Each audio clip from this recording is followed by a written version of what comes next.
মানুষ খায় না কিন্তু হাঁস মুরগি ঠিকই খায়। মনে করেন ফেলাইন না জিনিসের তেলাইন না রেসিপি করে আজকে দেখাবো। হ্যালো এভরিওয়ান, আসসালামু আলাইকুম। কেমন আছেন সবাই? আশা করছি আল্লাহ তাআলার অশেষ রহমতে সবাই অনেক ভালো আছেন। আমরাও আপনাদের দোয়ায় ও ভালোবাসায় আলহামদুলিল্লাহ অনেক ভালো আছি। আজকের পর্বে তৈরি করে দেখাবো পুরোনো দিনের খুদের ভাত, সাথে থাকছে শীতল শুটকির ভর্তা আর থাকছে ইলিশ মাছ ভাজা। দাদি নানিদের আমলে অনেক জনপ্রিয় একটি খাবার ছিল, এখন তো অনেকেই খেতে চায় না। গ্রামের বাড়িতে হাঁস মুরগিকে বেশিরভাগ এই খুদে চালগুলো খাওয়ানো হয়, আর শহরের দিকে তো অনেকে চেনেই না, আবার অনেকে পায়ও না। তো আমার গ্রামের বাড়ি থেকে এই খুদের চালগুলো নিয়ে আসছিলাম নানুর বাড়ি থেকে, সেগুলো আজকে সকালে নাস্তা হিসেবে রান্না করে সবাই মিলে খাবো। তো চালগুলো আমি চুলায় বসিয়ে দিলাম। প্রথমে আমি চালটা রান্না করে নেব। যে একবার খেয়েছে এটার স্বাদ সে নিশ্চয়ই জানে কতটা মজা হয় খেতে, আর যে খায় না একবার হলে ট্রাই করবেন, দারুণ লাগে খেতে। চালগুলো নাকি যত পুরানো হবে খেতে ততটাই টেস্ট হবে, আমি শুনেছি। খুদের ভাত আমার রান্না করা হয়ে গেছে, এখন আমি নামিয়ে নেব। খুদের ভাত রান্না করা হয়ে গেলে এখানে আমি ইলিশ মাছগুলো ভেজে নেব। ছোট ছোট কিছু ইলিশ মাছ নিয়ে এসেছে। আমার বাসার সবাই খুদের ভাত খেতে অনেক বেশি পছন্দ করে থাকে। আমি তেমন একটা খাই না, কিন্তু পরিবারের বাকি সদস্যরা অনেক বেশি পছন্দ করে। মাছগুলো এক পাশ ভাজা হয়ে গেছে, কিছুক্ষণ পর মাছগুলো উল্টিয়ে দিলাম। এই মাছগুলো ভাজা হয়ে গেলে বাকি যে মাছগুলো থাকবে সেগুলো আমি তেলে ভেজে নেব। খুদের ভাতের সাথে তো কয়েক রকমের ভর্তা হলে অনেক জমে যায়। শুটকি ভর্তা, মরিচ ভর্তা, যে যেরকম বানায়। তো এখানে আমি মরিচ ভর্তাটাই বানাবো।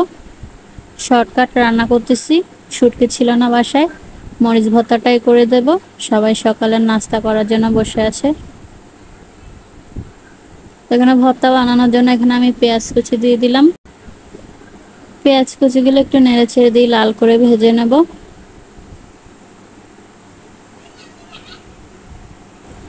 পেঁয়াজগুলো বাদামি রং হয়ে গেলে এখানে দিয়ে দেব লবণ।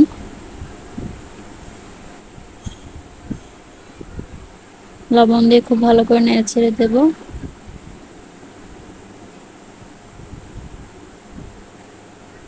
এরপর দিয়ে দিলাম আমি মরিচের গুঁড়ো।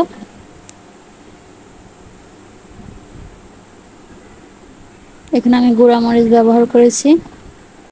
গুঁড়ি মরিচ দিয়ে আমি শর্টকাটে ভর্তাটা বানিয়ে নেব। এবার আমি সামান্য পানি দিয়ে দিলাম।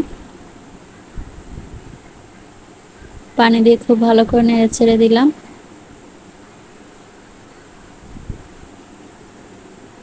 এইভাবে নেড়ে ছেড়ে দিয়ে আমি ভর্তাটা বানিয়ে নেব।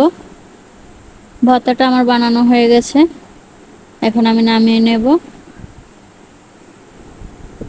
সবশেষে দেখুন একবার খুদের ভাত সাথে ইলিশ ভাজা, মরিচ ভর্তা রেসিপিটা কেমন লাগছে কমেন্ট করে অবশ্যই জানাবেন। দেখতে যেমন লোভনীয় হয়েছে, খেতে অনেক মজা হয়েছিল। এই খাবারটি কার কার পছন্দ, ভালো লাগলে কমেন্ট করে অবশ্যই জানাবেন। এখন আমরা সবাই মিলে সকালে নাস্তা করতে বসবো। আজকে সকালের নাস্তা আমরা এটা দিয়ে করেছি। এই যে আমরা খেতে বসে পড়লাম। প্রথমে আমি একটু মরিচ ভর্তাটা দিয়ে মেখে নেব। তো ভিডিওটা কেমন লাগছে সবাই কমেন্ট করে অবশ্যই জানাবেন। ভালো লাগলে একটি লাইক অবশ্যই দেবেন। সাথে একটু ইলিশ মাছ ভাজা নিয়ে নিলাম।